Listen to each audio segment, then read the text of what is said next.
Eu sou o Índio e nós somos o Projeto UFO, em busca do desconhecido. O tema desta postagem é O Caso Domstein, Suécia, 1958. Pessoal, este foi um importantíssimo caso ufológico ocorrido no final da década de 1950, caracterizado por um ataque dos tripulantes de um OVNI contra 2 seres humanos. Aconteceu em 20 de dezembro de 1958, numa cidade chamada Domstein, na Suécia, Europa. Hans Gustafsson, na época com 25 anos, e Stig Rydberg, com 30, voltavam de um baile ocorrido em um local conhecido por Höganäs, próximo à cidade de Domstein. Por volta das 3 horas da madrugada, já quase chegando a Domstein, eles perceberam uma luz estranha através de uma clareira entre as árvores próximas à estrada em que viajavam. Com a curiosidade aguçada, eles pararam o carro que conduziam, saíram e se dirigiram em direção àquela luz. Eles andaram aproximadamente uns 10 metros e puderam distinguir um objeto em forma de disco, repousando sobre 3 hastes, com um diâmetro de 5 metros e altura de 1 metro. O suposto OVNI era brilhante, mas não era ofuscante e nem emanava calor. No centro desta luminescência, julgaram distinguir um ponto mais sombrio. Estes 2 senhores, ou rapazes, nos dias posteriores ao ocorrido, declararam em artigos publicados pelos principais periódicos suecos das cidades de Helsingborg e Estocolmo o seguinte: Ok, vou narrar primeiro aqui o que relatou Hans Gustafsson para os jornais de Estocolmo, beleza? Abre aspas. Repentinamente, fomos atacados por 4 criaturas de cor cinza chumbo, com cerca de 1,20 m de altura e uns 35 centímetros de largura. Cá para nós. Seriam estes os insensíveis greys pequenos? Não pareciam ter membros, ou seja, braços e pernas. Lembravam o formato de quilhas. Tá bom. Por acaso você sabe o que é uma quilha e qual o seu formato ou para que serve? Formato de quilhas ou de muffins. Muffins, para quem não sabe, é um tipo de bolo inglês, servido com chá. Meu Deus, que descrição mais bizarra, não acham? Querem comentar aqui? Mas, quando estas criaturas nos atacaram, nos agarraram firmemente e tentaram nos jogar para dentro de sua nave.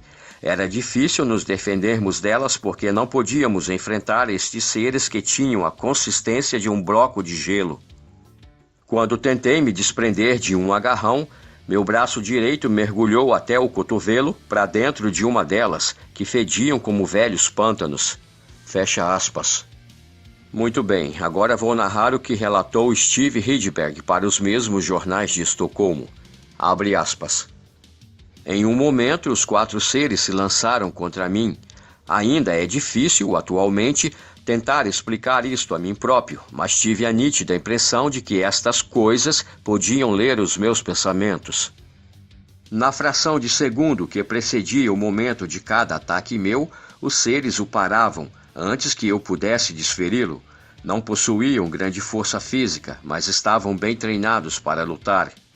Felizmente para mim, havia uma placa indicadora de um parque de camping perto do local onde nos encontrávamos e apertei os meus braços em volta dela.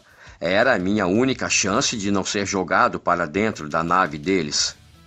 Calculamos que esta luta durou entre 4 e 7 minutos. Num determinado instante, as criaturas tinham concentrado seus ataques em Hans Gustafsson e subitamente me achei livre. Deram-me um descanso. Aproveitei a ocasião para correr para dentro do nosso carro e comecei a buzinar.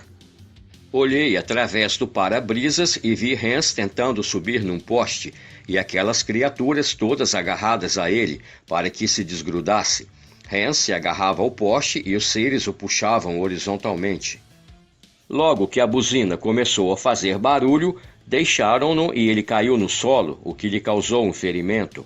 Enquanto eu corria para ajudá-lo, neste ínterim, vi que o OVNI subiu aos céus. Sua luz se tornou mais intensa e tomamos então consciência de um cheiro que nos lembrou, ao mesmo tempo, o éter e salsichas queimadas. Mas o que mais nos chamou a atenção foi o som emitido pelo objeto, um som intenso, agudo, forte, que mais se sentia do que se ouvia. Quando o objeto decolou, eu estava correndo em direção ao Hans, que se encontrava estendido no chão. Então fomos sacudidos por fortes vibrações, extremamente rápidas, que nos paralisaram por completo. Fecha aspas. Vamos em frente.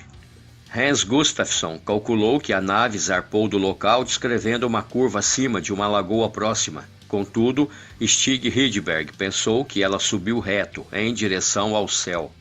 Interessante que, no decorrer de seus primeiros interrogatórios, ambos os rapazes estavam no limite da histeria, inclusive chorando sem parar, à medida que iam compreendendo toda a dimensão daquilo pelo que acabaram de passar. Passaram-se mais de 10 minutos após o interrogatório para recobrarem as suas faculdades e só então, logo em seguida, partirem para a cidade de Helsingborg. Durante esta viagem, não conseguiram voltar a falar sobre o caso, permaneceram calados. Mas, quando estavam prestes a entrar naquela cidade, juraram um ao outro nada mencionar sobre o ocorrido, porque sabiam que todas as pessoas iriam ridicularizá-los. Todavia, devido a seus estados físicos de desordem, inclusive mentais, e de suas atitudes tensas, seus amigos lhes perguntaram o que se passava. Foi então que decidiram contar sua história ao Ministério da Defesa da Suécia. Sobre as análises. No dia 8 de junho de 1959, os dois homens foram levados ao Dr. Ingeborg Kielin, que veio a assinar os certificados médicos dos primeiros exames a que foram submetidos no Ministério da Defesa da Suécia. Seguiram-se várias discussões a respeito dos diagnósticos e então, no dia 10 de janeiro de 1960, os jornais suecos anunciaram novos exames a serem feitos nos dois homens pelos doutores Lars Erik Essen e Wilhelm Helsten, na cidade de Helsingborg. Estes médicos lhes aplicaram uma técnica denominada de hipnoanálise, técnica esta em que o indivíduo é posto em estado de hipnose, permitindo então um contra-exame, menos incisivo do que aqueles praticados pela polícia ou pelo exército.